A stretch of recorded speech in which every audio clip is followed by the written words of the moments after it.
Good morning সবাইকে। তো বন্ধুরা, তোমরা দেখতেই পাচ্ছ আজকে আমার শাশুড়ির মার শ্রাদ্ধ। তো পুরো বাড়িটা একদম আমাদের প্যান্ডেল হয়ে গেছে, তোমাদের দেখাচ্ছি। বেশি কিছু দেখাতে পাচ্ছি না আর কি, খুবই ব্যস্ত আছে।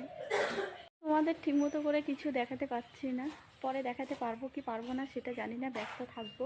তো এইদিকে দেখতে পাচ্ছ পুরো একদম প্যান্ডেলটা হয়ে গেছে, এটা বসার জন্য দেখাচ্ছি তোমাদের।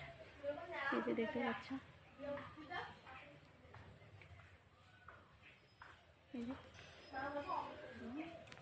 একটা জিনিস দেখাবো। এই যে দেখতেই পাচ্ছ, কোথায় আমার মেয়ে? এই যে আমার মেয়ে রান্না করছে আর কি, দেখতেই পাচ্ছ অনেক বড় হয়ে গেছে। কি সবজি করবি তুই? বুঝছি পাতাকপি আর কি। তো আমরা ব্যস্ত আছি জন্য দুই যাই, তো মেয়েকে বললাম যে একটু রান্না কর, তোরা খাবি। আমরা তো সারাদিন ভর খেতে পারবো না যতক্ষণ এই নিয়ম কারণটা হবে না।